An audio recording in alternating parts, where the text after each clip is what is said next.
Hvilke af disse stressfaktorer har du oplevet? At skulle flytte fra dit hjem? Ja. At skulle flytte skole? Ja. Meget rejseaktivitet mellem 2 hjem? Nej. At finde nye kammerater og vende sig til et nyt miljø? Ja. En hverdag med en strammere økonomi? Ja. At skulle vende sig til stedsøskende eller stedforældre? Ja. At skulle leve med en savnet af en forælder eller en, der ikke er tæt på? Ja. At skulle leve med en far eller en mor, der måske ikke har så meget overskud, fordi de selv er i krise? Ja. Hvilke af disse stressfaktorer har du oplevet? At skulle flytte fra sit hjem? Ja. At skulle flytte skole? Nej. Meget rejseaktivitet mellem 2 hjem? Ja. At finde nye kammerater og vende sig til et nyt miljø? Nej. En hverdag med en strammere økonomi? Ja. At skulle vende sig til stedsøskende eller stedforældre? Ja. At skulle leve med en savnet af en forælder, der ikke er tæt på? Ja. At skulle leve med en far eller en mor, der måske ikke har så meget overskud, fordi de selv er i krise? Ja. Hvilke af disse stressfaktorer har du oplevet? At skulle flytte fra sit hjem? Ja, på min fars side. At skulle flytte skole? Nej. Meget rejseaktivitet mellem 2 hjem? Ja, en del. At finde nye kammerater og vende sig til et nyt miljø? Jeg har ikke rigtig fået nye kammerater. Som den. En hverdag med strammere økonomi? Ja. At skulle vende sig til stedsøskende eller stedforældre? Ja. At skulle leve med en savnet af en forælder, der ikke er tæt på? Nej. At skulle leve med en far eller en mor, der måske ikke har så meget overskud, fordi de selv er i krise?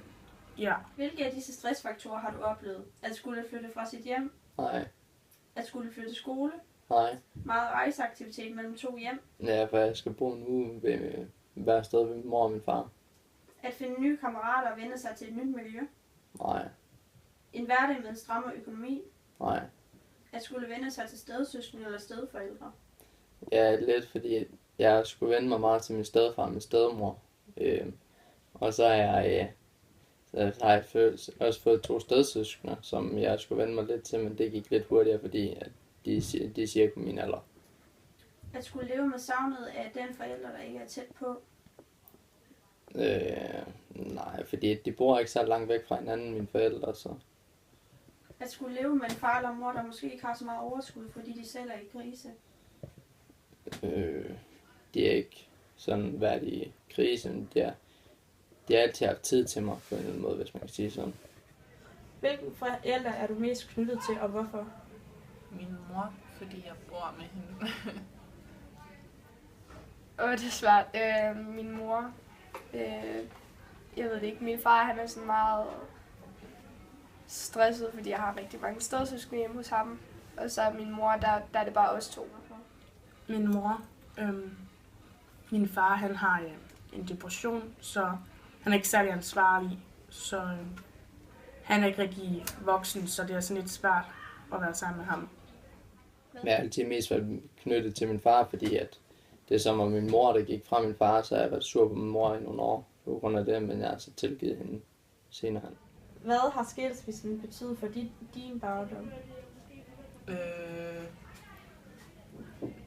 Det ved jeg ikke, at jeg skulle flytte til et andet land, I guess. Der har været meget frem og tilbage fra min mor til min far. Men ellers har den ikke rigtig betydet noget, for jeg kan ikke huske noget fra før. Altså, det er nok det, der er mest med, at man bliver fragtet frem og tilbage med enten tog eller bil eller et eller andet. Og det er sådan lidt irriterende, når man ikke rigtig vil afsted i forvejen.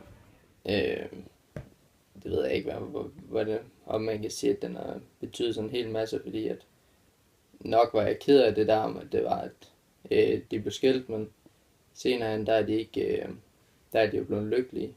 Så. Hvad betyder din forældres skilsmisse for din egen lyst til at stifte familie? Ikke rigtig noget. Ikke rigtig noget. Jeg tror, jeg vil tænke mig lidt bedre om, før jeg stifter familie. Det betyder ikke rigtig noget. Jeg har bare lært, at man skal finde, inden man stifter familie, så skal man finde en, man virkelig kan med, og virkelig har lyst til at leve resten af livet med. Synes du, folk giver for lidt op?